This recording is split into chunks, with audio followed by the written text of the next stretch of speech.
Ako ang inyong Lolo Pael at ito ang aking kwento. Panty ni Yaya. Mag-iisang buwan nang wala ang nanay ni Lucas mula nang ito'y mamatay dahil sa sakit na kanser. Mula nang mamayapa ang kanyang ina ay malaking pagbabago ang nangyari sa kanilang buhay. Maraming adjustment ang kailangan nilang gawin, lalong-lalo na sa loob ng kanilang pamamahay. Wala nang gumagawa ng gawaing bahay. Wala ring mag-aalaga sa kapatid niya na 7 taong gulang na. Dahil dito, napilitan ng kanyang ama na humanap ng kasambahay. Halos 3 linggo na rin silang humahanap ng kasambahay, kaso hirap silang makahanap dahil lahat ng nakikita ng kanyang ama palaging may mga issue. Kumusta nga pala pa? Yung paghahanap natin ng yaya ni Aaron. Humigop muna ng kape ang kanyang ama na si Bernard. Meron akong nakausap, taga Manila. Kakilala siya ng isa sa mga empleyado ko. Tingnan natin kung papayag. Mapagkakatiwalaan kaya yan pa?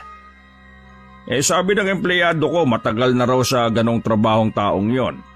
Sa tingin ko mapagkakatiwalaan naman siya. Nakita ko naman yung picture niya Mukha namang matino. Gusto mo ba makita? Tumango ang binatang si Lucas at saka lumapit sa ama. Binuksan naman ni Bernard ang kanyang cellphone at pinakita ang larawan ng isang babae. Sa unang tingin pa lang, naganda na kagad si Lucas. Nagduda pa nga siya kung totoo bang kasambahay o yaya ang isang yun. Sa isip niya ay pwedeng maging modelo ang babae. Aba, ganda niyan pa. Sure ka yaya yan? Yaya daw Ewan ko lang pa, pero duda ako dyan sa yaya na yan.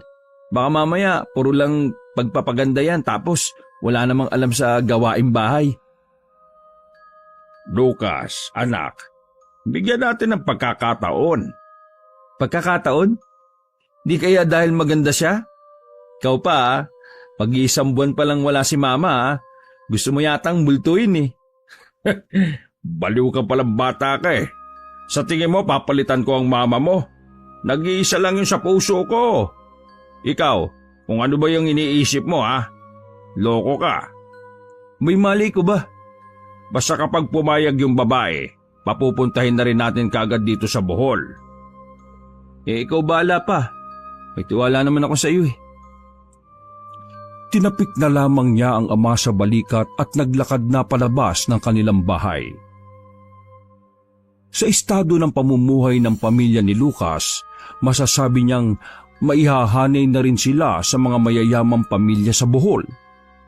May sariling kumpanya ang kanyang ama na matagal na ring namamayagpag sa larangan ng pagninegosyo. Siya naman nakapagtapos na rin ng kolehiyo sa edad na 20 anyos. Habang ang menopausal baby naman na si Aaron ay kasisimula pa lamang sa elementarya. Dahil nag-aasikaso pa lang naman si Lucas ng pinaplano niyang negosyo, wala pa siya gaanong commitment sa maraming bagay. Dahilan para kahit papaano ay maging flexible pa rin ang kanyang oras. Gamit ang sasakyan na ibinigay ng kanyang ama noong birthday niya, bumiyahe siya patungo sa kabilang barangay. Kung tutuusin, pwedeng-pwede naman niyang lakarin na lang dahil hindi naman kalayuan ang kanyang pupuntahan. Sadyang tamad lang ang binata at ayaw niyang mapawisan dahil palubog pa lang naman ang araw. Wala pang 3 minuto ay nakarating na rin siya sa bahay ng kanyang kaibigan, si Javier. Kaibigan na niya ito mula pa nang sila ay mga bata pa. Pinindot ng lalaki ang doorbell. Matandang lalaki ang nagbukas ng pinto. Napakunot ang noo ni Lucas nang makita ang matanda. Ang matandang ito ang namamahala sa bahay ng kanyang kaibigan. Hindi naman yun kamag-anak ng kaibigan niya. Sadyang yun lang talaga ang pinagkakatiwalaan ng pamilya ni Javier. Ang ayaw lang kasi ni Lucas ay masyado itong maraming sinasabi. Yayayain mo na naman si Javier sa kung saan-saan. Tapos mambababae na naman kayo. Tapos uuwi na naman si Javier na masakit ang ari kasi may tulo. Diyos ko, magtino nga kayo. Lalo ka na. Ikaw ang kaibigan niya dapat umayos ka. Mang Donyo, siya po ang nag-invite sa akin na pumunta rito. Wala naman po kaming gagawin na iba.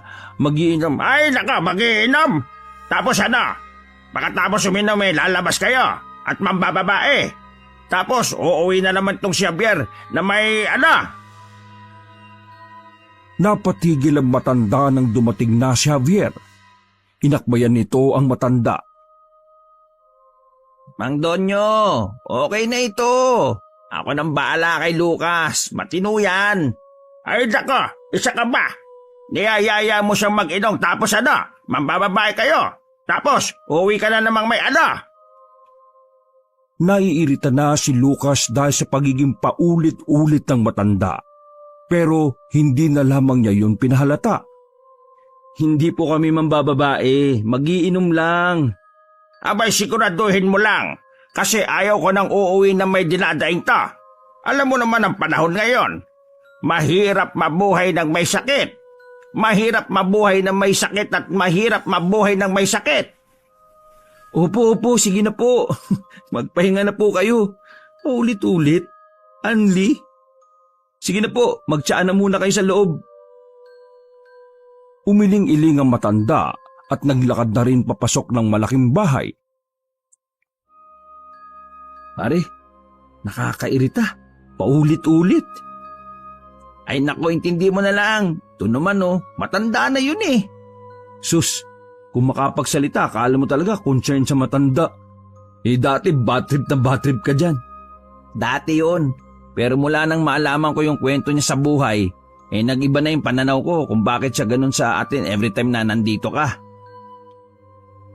Nagsalubong ang kilay ni Lucas nang maging interesado siya sa sinasabi ng kaibigan. Kwentong ano? Nakausap ko si Daddy last time. Ang sabi niya, nung baby pa ako, may anak si Mang Donyo, 2 lalaki. Parang kasing edad lang din natin. Namatay yung 2 anak niya at dahil doon, parang nagkaroon siya ng depekto sa pagsasalita. Epekto daw ng sobrang trauma. Mula nang mawala yung 2 niyang anak, naging protective na siya sa atin. Ha? Sa atin? Bakit kasama ako? Kasi nakikita niya sa atin ang 2 niyang anak eh. Ganun ba? Teka, ano bang kinamatay ng 2 niyang anak? Sandaling bumuntong hininga ang binata bago nagsalita. Ewan ko kung maniniwala ka rito Pinatay ng aswang yung 2 niyang anak. Hindi na muna nagsalita si Lucas. Tiningnan niya ng mabuti ang mukha ni Javier kung totoo ba ang sinasabi nito o parte lang ito ng pagbibiro ng kaibigan. Ha? Aswang? Seryoso ka ba, pre? Seryoso ko. Kahit ako man natatawa nung una kong narinig to. Nabato pa nga ako ng ashtray sa mukha ni Daddy. Buti, daplis lang. Aswang? I don't know, pre Pero modern na kasi yung generation ngayon Hindi ko alam kung meron pa niyan ngayon. Hindi ka talaga nakikinig, no? Ang sabi ko, baby pa ako nung mamatay yung 2 niyang anak. Malamang, dati pa nangyari yun. Nung liblib pa rito. Kapon lang ba ako, baby? Ikaw talaga, Oo nga pala. Kung ganun, nakakaawa naman pala yung kwento niya, no? Nakakaawa nga, pero nakakatakot din. Kung may aswang pa ngayon, nako, malamang sa malamang, merong mabibiktima. Ganun ba talaga sila ka-aggressive, pare? Base sa sinabi ni Papa, oo. Kaya nga swerte yung generation natin kasi wala nang ganun. Saka na nga yung aswang-aswang na yan. Papasukin mo na ako, no? Kanina pa ako dito sa gate. Ay, oo nga pala. Tara, pasok! Nag-inom ang dalawa nung hapon na yon. Kung ano-anong bagay ang kanilang napag-usapan, hanggang sa mapunta na naman sa aswang ang kanilang usapan. Hindi na komportable si Lucas doon. Pinapakinggan na lamang niya si Javier dahil nahihiya siyang patigilin ito. Gabi na nang matapos ang kanilang inuman. Hindi na nakapagpaalam si Lucas ng maayos sa kaibigan dahil maagang nalasing si Javier. Dinamihan kasi ni Lucas ang tagay ni Javier para manahimik ito kaagad. Mang Donyo, naihiga ko na po si Javier sa kwarto niya. Kayo na pong bahala sa kanya. Lalabas na sana ng gate ang binata nang may pahabol na sinabi si Mang Donyo sa kanya. Anak, mag-iingat ka palagi ha. Mag-iingat ka palagi. Hanggang ngayon, nabubuhay pa rin ng mga aswang. Ang mga aswang, mag-iingat ka. Tumangon na lamang si Lucas. Sineryoso niya ang sinabi ng matanda. Kahit pa hindi pa rin naman siya kumbinsido sa mga aswang. Kinawayan pa ni Lucas si Mang Donyo bago niya tuluyang paandarin ang sasakyan.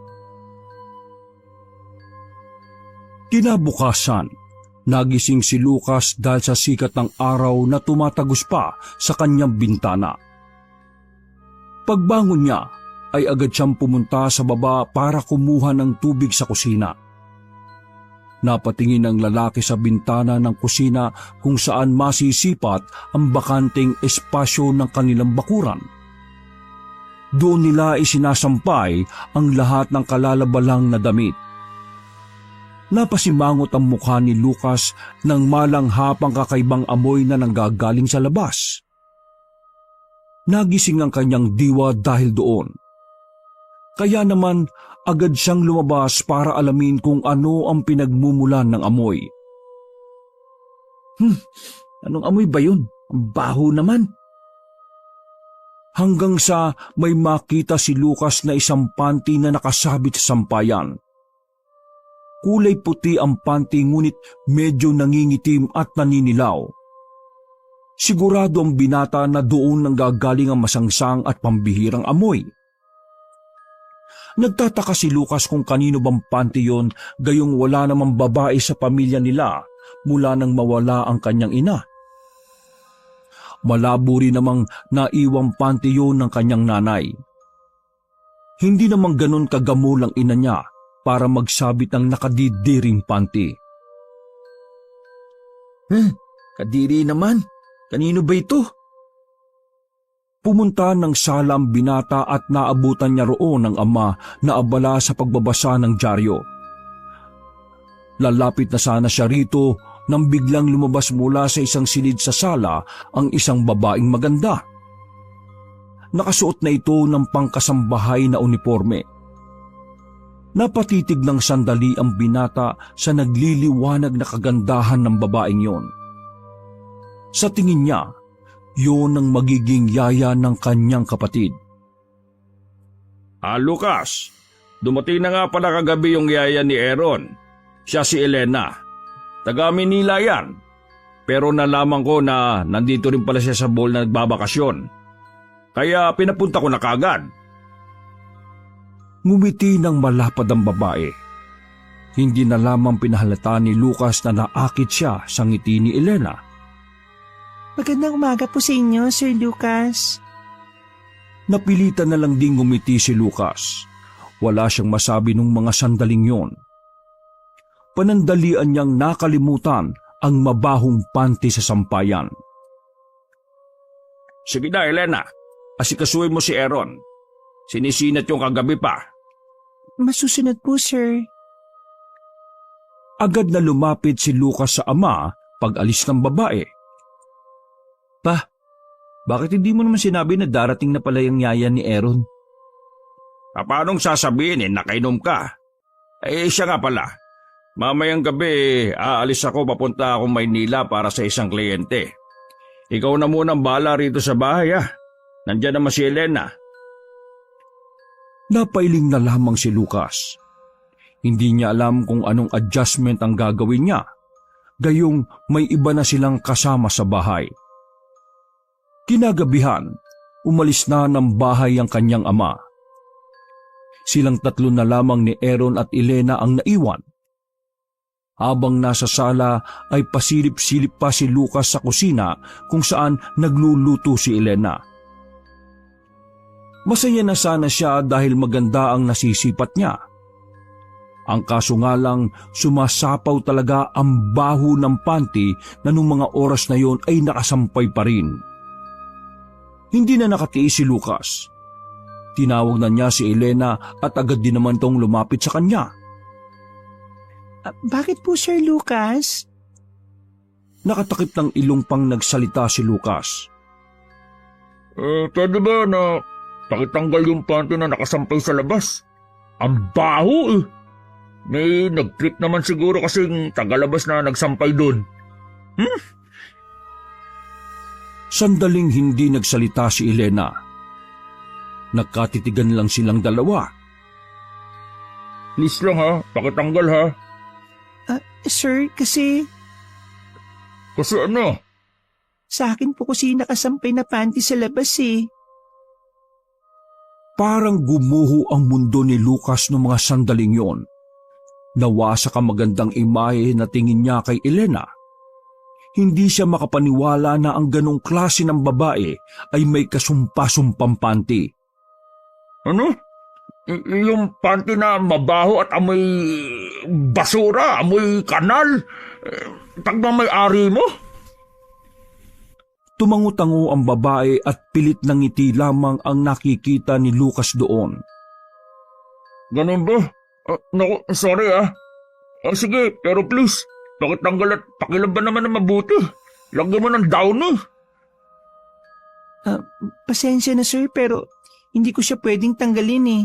Nagsabi na po ako kay Sir Bernard. Ha? Bakit hindi pwede? Kay Sir Bernard yun na lang po itanong. Sige po, tatapusin ko na lang yung niluluto ko. Napakamot na lamang sa ulo si Lucas. Hindi mapakali si Lucas lalo pat katapat lang ng bintana niya ang sampayan sa labas. Noong gabing yon ay hindi makatulog ang binata. Kahit isara niya ang bintana ay pumapasok pa rin ang amoy. Nakaramdam na ng inis ang binata. Habang tahimik na ang paligid ay muli siyang lumabas ng bahay at pumunta sa sampayan. Lakas loob niyang inalis ang mabahong panty at itinapon sa basurahan saka sinarado. Ganda-gandang babae, dugyot. Dahil doon ay bumalik na rin sa pagtulog si Lucas. Mahimbing na sana ang kanyang tulog nang marinig niya na parang may naglalakad sa kanilang bubungan. Nung una ay inisip niya na baka pusa lang ang nasa itaas. Ngunit kalaunan ay napabangon na ang binata. Pabigat na kasi ng pabigat ang paa na naglalakad sa bubong nila. Binuksan ni Lucas ang bintana. Nakita niya sa baba ang anino ng isang tao na nagmumula sa bubungan. Namulagat ang mga mata ng lalaki. Magnanakaw agad ang unang pumasok sa kanyang utak. Dali-dali siyang bumaba at kinuha ang baseball bat. Nang marinig niya ang iyak ni Aaron, bumalik siya sa second floor para puntahan ang kanyang kapatid. Pagdating niya roon, ay yakap-yakap na ng babaeng si Elena ang batang si Aaron. Oh, ano nangyari? Sir Lucas, inaswang po si Aaron. Inaswang? Narinig niya ang mga kaluskos sa bubungan. Parang kakaunti na lang at mabubutas na ang yero. Sir, hawakan niyo po muna si Aaron. May kailangan lang akong gawin. Wala nang nagawa si Lucas nang ibigay na sa kanya ng babae ang kanyang kapatid. Sobrang init ng bata. Hindi na normal ang lagnat nito. Mas lalong kinabahan si Lucas nang palakas na ng palakas ang kaluskos. Ilang sandali lang ay nakabalik na ulit si Elena. Naramdaman na lang nila na agad na ring umalis ang aswang. Walang ideya si Lucas kung bakit parang natakot ang aswang. Ang mahalaga na lang para sa kanya ay nasa ligtas na kalagayan na ang batang si Aaron. Sa takot na baka balikan si Aaron ng aswang, ay sa kwarto na lamang ni Lucas pinatulog ang bata. Nasa gilid naman nito ang babaeng si Elena. Aswang ba talaga yon? Bumuelo ang babae bago nagsalita. Apo sir, kitang-kita ko po sa labas kung anong itsura niya. Isang lalaki na pangit ang mukha. Mahaba ang binti at kamay. Nakakatakot ang mukha niya. Eh bakit naman si Aaron ang inaswang? May alam ka ba kung bakit? Inaaswang din nila ang batang may sakit. Lalo na kapag alam nilang mahina ang resistensya ng bata. Para kasi sa kanila, masarap ang laman loob ng mga bata kapag may sakit. Sinasabi mo bang kakainin ng aswang na yun si Lucas? Opo sir, ganun na nga. Sa nakikita ko, parang may alam ka sa mga aswang kahit na taga Manila ka. Sa Maynila lang po ako nagtatrabaho pero taga dito po talaga ako sa Bohol. Bata pa lang ako sir, marami na ako nakikitang aswang dito sa probinsya natin. Albularyo lang din ang tatay ko. Kaya kahit na papaano ay may kaalaman din po ako. Ganun ba? Maraming salamat ha. Huwag kayong mag-alala sir. Gagawin ko ang makakaya ko para protektahan si Aaron. Magsasalita pa sana ang lalaki pero napatigil siya nang maamoy na naman niya ang mabahong panty. Bakit ang baho na naman? Tinapon ko na sa basuran yun ah. Nakita ni Lucas na napakamot sa ulo ang babae. Naiilang itong ngumiti sa kanya. Sir, binalik ko po sa sampayan. Ha? Bakit mo'y binalik? Ang baho-baho nga eh. Naglalaba ka ba ng panty mo? Pasensya na ha. Hindi na napigilan ni Lucas ang kanyang inis. Sorry sir, pero kailangan kasi Anong kailangan? Ipaliwanag mo nga sa akin? ang panty ko po kasi Ano? pangontra po sa aswang. Ha? Lagi kong dinadala ang panty ko na yon sa kahit saan ako magtatrabaho. Ang panting yun ay mabisang pantaboy ng mga aswang. Ibinabat kasi yun sa katas ng bawang. Nilagyan din ng suka. Pero bago yun, 1 buwan kong hindi yun nilabhan. Kaya po, ganun kabaho. Ang ibig mong sabihin, yung amoy nun ang nakakapagtaboy sa aswang? Ganun na nga po. Ay, pambihira naman oh.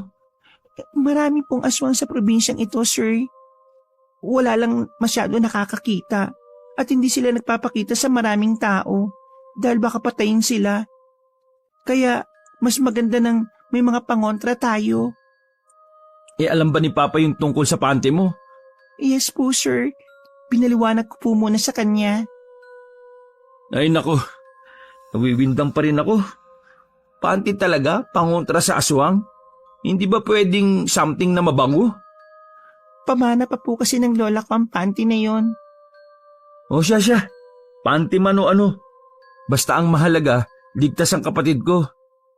Eh ikaw, ayos ka lang ba? Ngumiti ang babae sa kanya. Ayos lang naman po ako. O sige, mabuti naman. Ingatan mo yung sarili mo ha. Sige na, magpahinga ka na muna rito. Samahan mo si Aaron. Ako nang bahala magbantay kung babalik pa yung aswang na yon. Lumabas ng silid si Lucas. Tinakpan na lang niya ang ilong ng panyo para hindi gaanong maamoy ang umaalingasaw na panty. Nung mga sandaling yun ay napagtanto niya na ang panty nga talaga ang nakatulong sa kanila. Naisip niya rin na baka kaya nakalapit ang aswang ay dahil inilagay niya ang panty sa basurahan. Bumuntong hininga na lamang si Lucas. Nahihiwagaan siya sa mga nangyayari. Kinaumagahan, minabuting puntahan ni Lucas ang kaibigan niyang si Javier. Mabuti na lang talaga at nasa mood si Mang Donyo kung kaya't hindi na ito nangulit pa sa kanya. Ano? Inaswang si Aaron? Naikwento na kasi ni Lucas ang mga nangyari. Maging si Javier ay hindi rin makapaniwala. Oo nga pre, mabuti na lang talaga, magaling yung yaya ni Aaron eh. Paanong magaling? May alam siya sa mga aswang pare. Taga rito rin pala sa Bohol. Albularyo? Hindi, yung tatay niya ang albularyo. Pero kakaiba eh. Kakaiba siya pare. Teka, bagalan mo naman yung kwento mo. Ano nga ba yun? Maganda siya. Pero yung ginagamit niyang pangontra sa aswang ay panty niya na walang laba-laba. Sobrang baho pre. Umaalingasaw sa bahay. Hindi na napigilan ni Javier ang sarili. Natawa ang binata. Akala kasi nito ay nantitrip na naman ang kanyang kaibigan. Nangasingot ka yata ng mabahong panty. Anong pinagsasabi mo dyan? Totoo pre. Gusto mo malaman yung totoo? Tara, sumama ka sa akin. Seryoso ka ba talaga? Tara nga kasi. Para mapatunayan ng kanyang sinasabi, isinama ni Lucas ang kanyang kaibigan sa kanilang bahay. Nasa gate pa lamang sila ay nalalanghap na ni Javier ang napakabahong amoy na nanggagaling sa loob. Totoo nga. Wisit. Naglakad pa ang dalawa patungo sa sampayan. Doon ay nakita nila ang nakabilad na panty. Nag-aagaw ang pangingitim at paninilaw nito. O ayan o, yan ang nagligtas sa kapatid ko kagabi. Nang dahil dyan, nailang nang lumapit yung aswang. Ewan ko kung anong meron dyan pero napatunayan ko na ayaw ng mga aswang dyan. Malamang. Ikaw nga nababahuan eh. Aswang pa kaya? Pero nasaan yung yaya ni Aaron? Pumasok na sila sa loob. Nadatnan nila ang babae na abalang nagluluto sa kusina. Parang asong naglalaway naman si Javier nang masilayan ang kagandahan ni Elena. Inang to, nakakita lang ng maganda no wala na sa sarili. Huy, paalala ko lang ha, mabaho panty niyan. Pagsapit ng tanghali ay doon na rin na nanghalian si Javier. Hindi nito maalis ang tingin sa babae.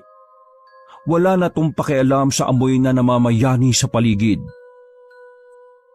Hanggang sa sumapit ang gabi ay naroon pa rin si Javier. Ayaw pa rin itong umuwi kahit na itaboy siya ni Lucas. Kaya ang ginawa ni Lucas ay hinila na niya ang lalaki palabas. Inihatid na niya ito ng puwersahan. Ayaw mo sigurong maagawan, no? Siguro lagi kang nakatingin doon. Ako? Ano ka ba? Baka ikaw. Maayos ka nga. Nandun yung kapatid ko, no? Nagpapakita ka ng kamanyakan mo. Naglalakad na sila papunta sa bahay ni Javier noon. Hindi na ginamit ni Lucas ang kanyang sasakyan dahil naiwan niya ang susi sa loob. Sa kanilang paglalakad ay isang kahina-hinalang lalaki ang nakasalubong nila.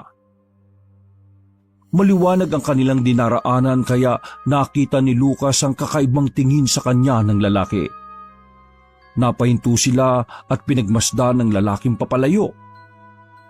Sa hindi malamang dahilan, nagkaroon ng interes si Lucas sa lalaking yon. Hindi niya rin alam pero pakiramdam niya ay dapat niyang malaman kung sino yon. Mula kasi ng aswangin ng kanyang kapatid, lahat na lang ng bago sa paningin niya ay pinaghihinalaan niyang aswang. Akala ko ba yatid mo ko? Ibang daan na ito eh. Tulik ka talaga oh.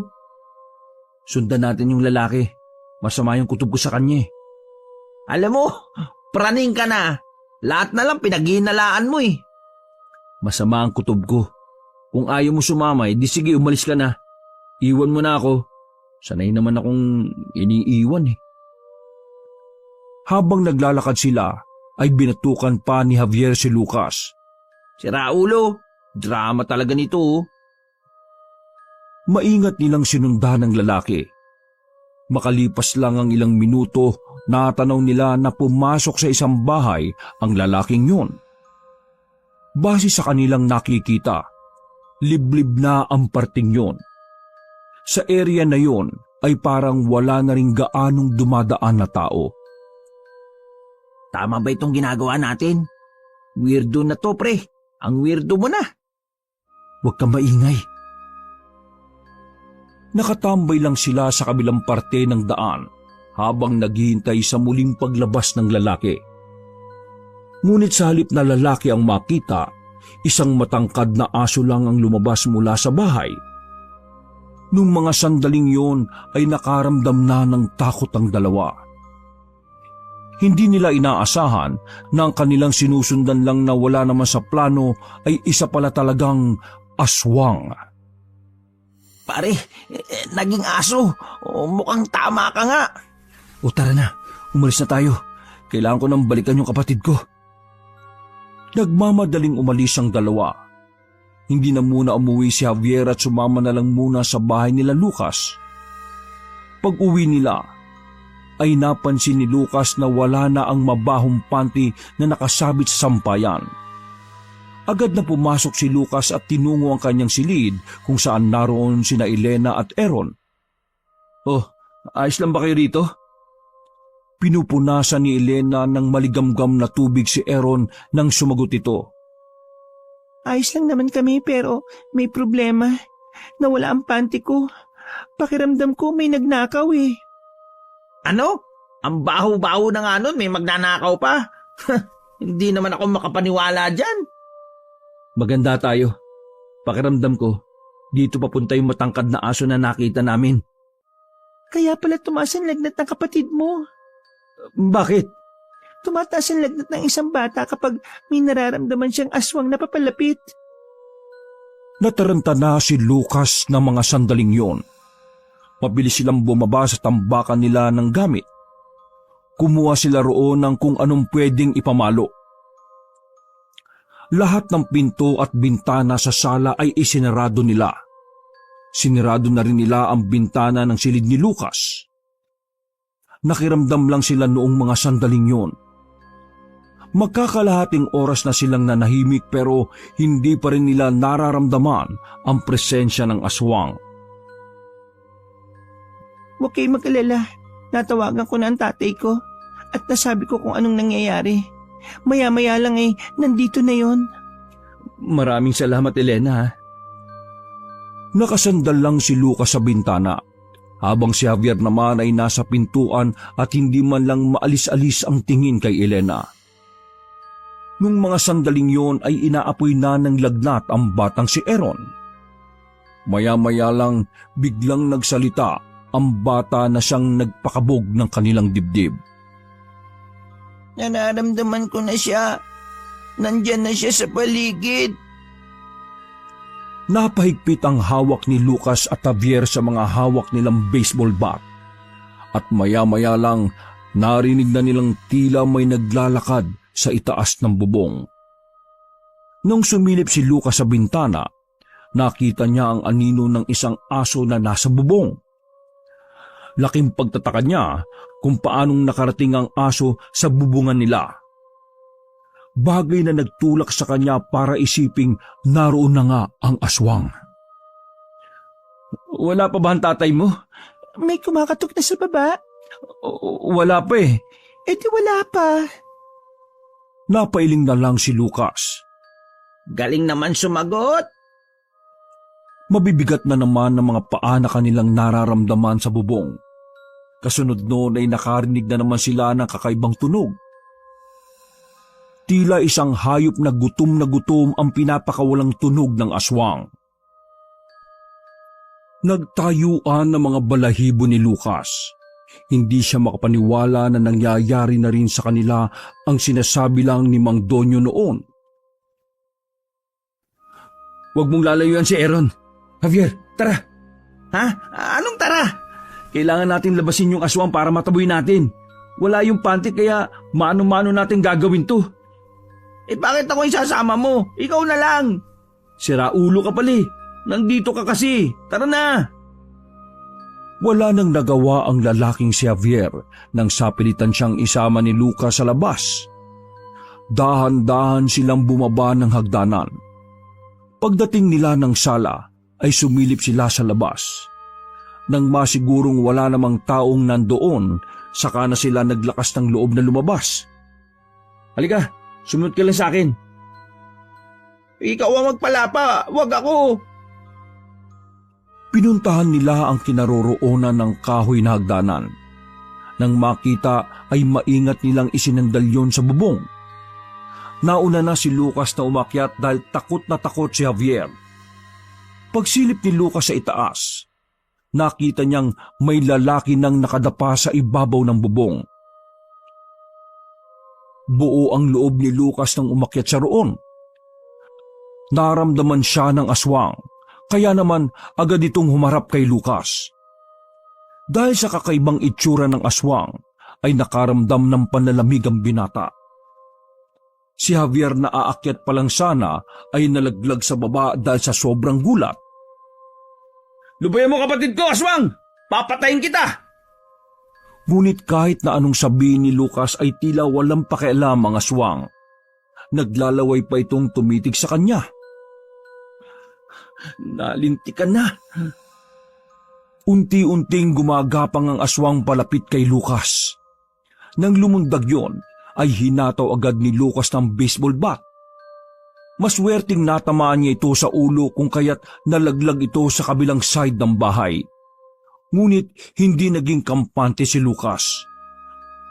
Alam niyang hindi natatapos ang nilalang na yon sa isang palo lamang. Nagmamadaling bumalik ng hagdanan si Lucas. Nakita niya sa baba si Javier na hawak-hawak ang kanyang balakang. Nagmamadali siyang makababa. Hinila niya ulit si Javier para pumasok sa loob ng bahay. Nung mga sandaling yon, ay naririnig nila ang aswang na parang galit na galit. Mukhang hindi nito nagustuhan ang ginawa ni Lucas.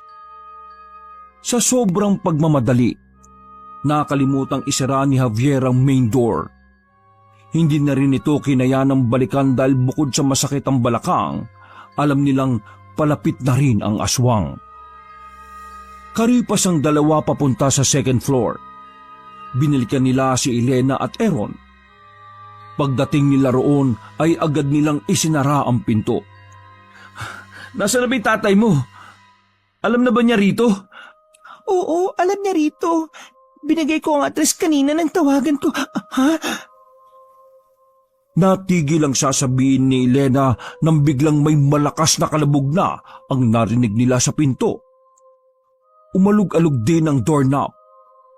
Nasa labas na ng silid ang aswang at handa na rin silang pasukin. Pre, nandyan na yung aswang! Papasukin na nila tayo! Palakas ng palakas ang kalabog. Nang malapit nang mabuksan ang pinto, boses ng isang matanda ang narinig nila sa labas. Tila nagningning ang mata ng dalagang si Elena dahil doon. Tay! Naramdaman na lang nila na parang nahihirapan na ang aswang. Maya-maya lang, kinatok na sila ng tatay ni Elena na si Imong. Ako ito anak, nandiyan ka ba? Mabilis na binuksan ni Lucas ang pintuan. Pagtingin niya ay bumungad ang matandang maraming burloloy at ang higit na pumukaw ng atensyon niya ay ang bagay na hawak nito na labis na nagpapahilo sa kanya. Pagtingin ni Lucas sa aswang ay nakadapa na ito sa sahig. Tila nangihina na yon. Hindi na magtataka pa si Lucas. Sino ba naman ang hindi manghihina sa hawak-hawak na brief ng matanda? Ay, salamat dumating ka. Ayos lang ba ang bata? Eto, dinala ko na yung brief ko. Sabi mo kasi may nagnakaw ng panty mo. Tay, kailangan na nating mapatay ang aswang. Muntikan na niya kaming pasukin. Walang problema. Akong bahala dyan. Nasa gilid lamang si Lucas nung mga sandaling yon. Nakatakip siya ng ilong dahil sa alingasaw ng brief ni Mang Imong. Para sa kanya, mas matindi pa yon kaysa sa panty ni Elena. Kiniladkad na matanda ang aswang pababa ng hagdanan. Nanlalaki ang mata ni Lucas dahil sa pagkamangha. Bilib na bilib siya sa ama ni Elena. Hindi niya inaasahan na parang normal lang kay Mang Imong ang humawak ng aswang. Dinala ni Mang Imong ang aswang sa labas. Hinang-hina ng aswang lalo na nang ipaamoy ni Imong ang kanyang brief.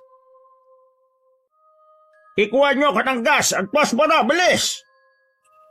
Mabilis na kumilos si Lucas. Agad niyang binigay ang kailangan ng matanda. Pagkatapos noon, walang pagdadalawang isip na sinunog ng matanda ang aswang. Habang nagliliyab ang aswang, ay unti-unti itong naging baboy ramo. Nung mga sandaling yon ay di maiwasan ni Lucas ang hindi mamangha. Makalipas lang ang 1 oras, tuluyan ng naabo ang aswang. Pagkatapos noon, ay agad na pinuntahan ni Imong ang kapatid ni Lucas. Mainit pa rin ang katawan nito at base nga rito, kaya nilapitan ng aswang si Aaron ay dahil sa mahina ang resistensya nito. May hinaplos na kung anong langis sa bata. Napansin na lang ni Lucas na bumaba na ang temperatura ng katawan nito. Bukod pa ron, binigyan din ng matanda ng kwintas ang bata. Makakatulong daw yon di umano para hindi ito malapitan pa ng ibang aswang. Lalo pat sa probinsya nila ay may mangilan-ngilang aswang pa rin na talagang nabubuhay. Maraming salamat po sa inyo. Kung hindi po kayo dumating, naku, baka kung ano na pong nangyari sa kapatid ko. Walang anuman yon, iho. Ginawa ko lang yon para sa bata dahil naawa si Elena. Mawalang galang na po. Pwede po bang ipasok nyo na sa bag yung brief po ninyo? Ay, paumanhin. Nakalimutan ko. Dali-daling inilagay ng matandang si Imong ang brief niya na nooy sobra na ang alingasaw. Ang astig niyong mag-ama, no? Pareho kayong may underwear na masakit sa ilong. Nagbiro na lamang si Lucas. Samantala, umaga na nang umalis ng bahay si Imong. Siniguro kasi nito na maibabaon sa lupa ng maayos ang abo ng aswang. Naiwan silang 4 sa bahay. Kahit na paano, nakahinga na rin ng maluwag si Lucas. Elena, maraming salamat ha. Hindi kami nagkamali ng pagkuha sa iyo. Nasa sala na sila noon at nakapag-relax na rin dahil kalmado na ang sitwasyon. Wala yon. Gusto ko lang din naman mapabuti si Aaron. Pasensya na kung maarte kami ha, pero ibabalik niyo pa ba yung mabahong panty? Hindi na. Binigyan na ni Papa si Aaron ng malakas na pangontra. Malabo na siyang pag-interesan ng mga aswang. Ay, mabuti naman. Nagtawanan na lang silang 3 noong mga oras na yon. Samantala, naging mabuti na rin ang kalagayan ng batang si Aaron. Nawala na ang lagnat nito. Sa lahat ng mga nangyari, walang matandaan ng bata. Mas mabuti na rin yon para kay Lucas. Alam niyang hindi rin makabubuti kung malalaman ni Aaron na aswang ang umatake sa kanila. Lahat ng nangyari ay hindi na rin nila ipinaalam sa amang si Bernard. Hinayaan na lamang nila kung kailan mapapansin ng lalaking si Bernard kung bakit wala na ang mabahong panty sa sampayan. Sa huli, hindi na muling nagparamdam ang aswang sa bahay na yon. Bagay na ay pinagpasalamat na lamang ni Lucas. Wakas! Ako ang inyong Lolo Pael at ito ang aking kwento. Panty